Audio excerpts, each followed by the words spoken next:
بابا بلے شاہ قصوری نے کہا تھا اٹ کھڑکے دکڑ بجے تتا ہووے چلہ آن فقیر کھا جامڑ راضی ہووے بولا۔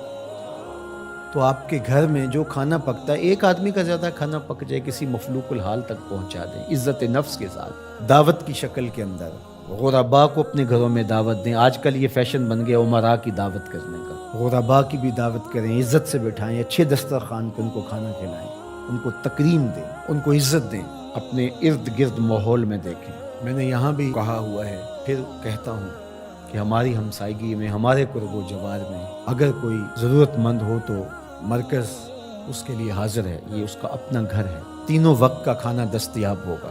اور ہم بڑھ رہے ہیں اب اس کام کی طرف کہ ہم ملک کے طول و عرض کے اندر اور پوری دنیا کے اوپر انسانی فلاح کے لیے کام کے حجم کو بڑھائیں گے انشاءاللہ۔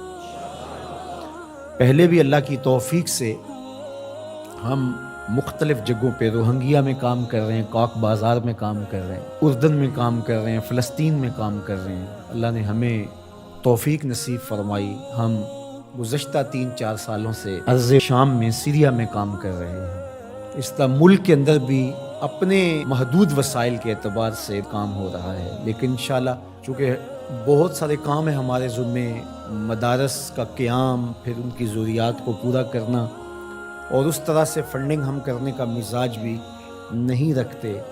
ہمارا خیال ہے کہ اس کو ایک اچھے ڈیسنٹ طریقے سے لوگوں کو ترغیب دے اور لوگ ہمارے ساتھ کھڑے ہوں، تو ہم انشاءاللہ اس حجم کو بڑھائیں گے اور اچھے انداز سے آگے بڑھیں گے۔ میں آپ کو بھی کہوں گا کہ صرف آپ اپنی گلی کو سنبھالیں، آپ اپنے محلے کو سنبھالیں، پورے ملک کو، پوری کائنات کو میں بلکہ کوئی تنظیم، کوئی حکومت بھی نہیں سنبھال سکتی۔ جب جذبہ احساس بیدار ہوگا، جو سب سے ضروری کام ہے جو ہم نے کرنا ہے، تو پھر خود بخود ہمارے علم میں نہیں ہوگا، وہ ہمارا تنظیمی سیٹ اپ نہیں ہوگا، وہ ہمارے نظم سے جڑی ہوئی چیز نہیں ہوگی، لیکن ہماری ترغیب سے تو یہ ہو۔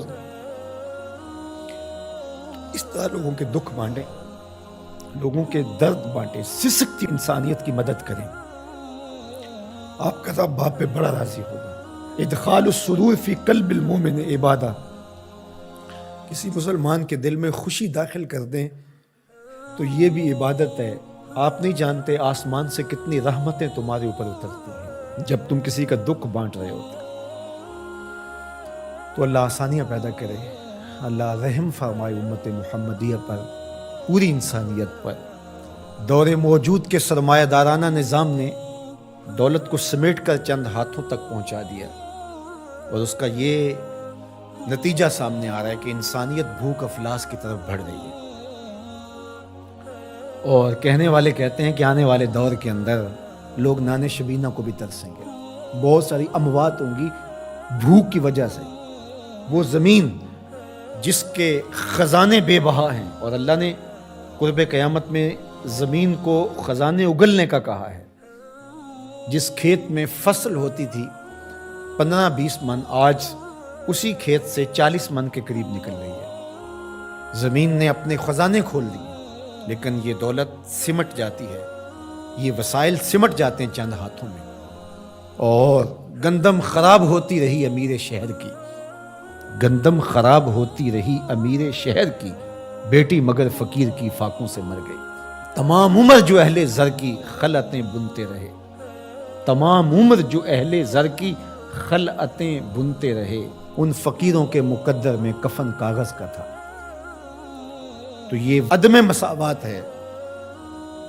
اگر ان لوگوں کا بس چلے تو یہ فضاؤں سے آکسیجن بھی جمع کر لیں اور غریبوں کو سانس لینے کا حق بھی نہ دیں، اور انسانیت جو ہے وہ سانس کے لیے، آکسیجن کے لیے بھی ترسے، لیکن میرے رب نے یہ ان کے کنٹرول میں نہیں دی۔ تو یہ جو ارتکاز زر ہے، یہ قوموں کے لیے بربادی کا سبب و ذریعہ ہوتا ہے، اور یہ سرمایہ دارانہ نظام جو گزشتہ کئی عشروں سے چل رہا ہے، اس کے نتائج اب آپ کے سامنے آ رہے ہیں، اور کتنے لوگ پوری دنیا کے اوپر بھوک اور افلاس کے ساتھ سسک کے مرنے کے لیے تیار بیٹھے ہیں۔ اللہ جل شانہ اپنی عنایتوں کا حظ وافر عطا فرمائے۔